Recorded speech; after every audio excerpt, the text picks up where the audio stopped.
Olá, sejam muito bem-vindos a este canal que é destinado à análise de obras literárias.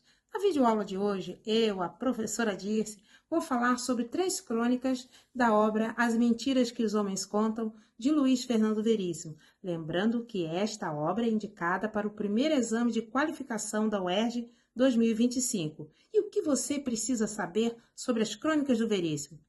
Vem comigo! A primeira crônica a analisar é clique. Clique é uma onomatopeia. No caso da crônica clique, significa o barulho quando o personagem desfaz a ligação, quando ele interrompe a ligação. Então, é uma onomatopeia que reproduz um som. A história é a seguinte: um executivo, um cidadão, teve o seu celular furtado e fica furioso e quer recuperá-lo. Desta forma, ele liga para a pessoa que furtou o celular e a ligação cai nas mãos de uma moça chamada Carol. A Carol está com o verdadeiro ladrão do celular. Só que eles estão num momento de intimidade e ela vai conversando com o cidadão e tentando, dizer que o seu companheiro que roubou o celular, o seu companheiro naquele momento, estava tomando banho.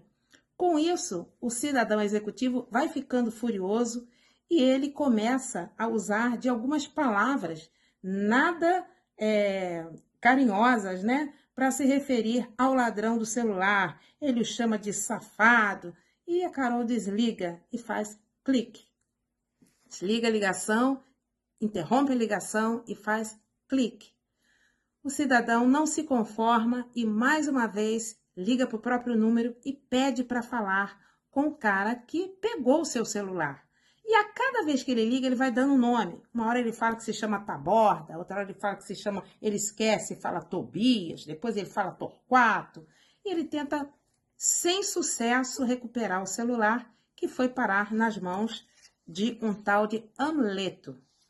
Bom, ao final da crônica, o Amleto atende a última ligação feita pelo executivo e fala para ele que ele foi o responsável pelo término do namoro entre ele e Carol, que ele estava com uma moça muito bonita e que ficou muito chateada com as histórias que ele contou ao telefone, com as ameaças que ele fez, e pega e atira o celular, que vai cair embaixo de um viaduto e para nas mãos de um mendigo que não compreende muito bem o que o cidadão executivo quer. O cidadão quer apenas o seu celular de volta. E o mendigo vai contando um pouco sobre a vida dele, aproveitando o momento e desabafando ali com o verdadeiro dono do celular. Essa foi a crônica Clique. Segunda crônica é O que Dizer. É uma crônica em que o narrador dá instruções ao leitor sobre o que dizer mediante determinadas situações. A crônica diz assim: 10 coisas para dizer quando um visitante mal informado perguntar: que buraco enorme é esse no chão? E assim, o narrador instrui o leitor a dizer coisas absurdas, a jamais dizer a verdade.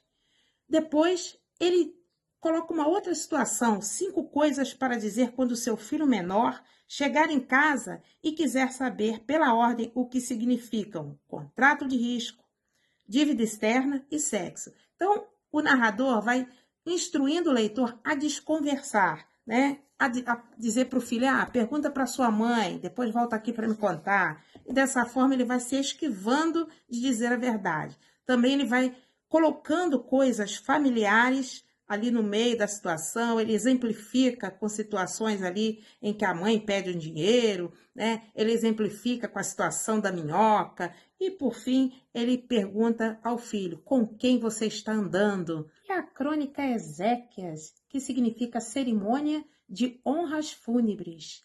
É a história de Dozinho e Rodopião. Os dois jamais se encontrariam em vida, mas no dia do velório aconteceu uma coisa impressionante. Rodopião era um homem rico e Dozinho um homem pobre. E ficaram em capelas vizinhas. A sala em que Rodopião estava sendo velado estava repleta de pessoas, porque ele era um homem muito importante. E a sala em que Dozinho estava sendo velado só havia 2 amigos.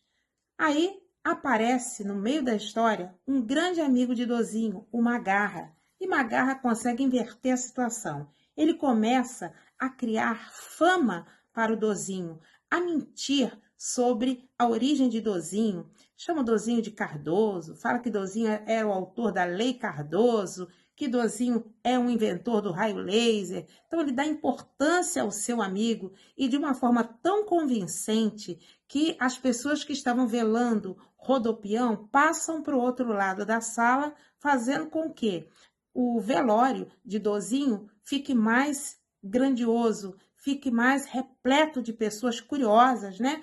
E transformando o seu amigo em uma pessoa importante. Magarra tem tanta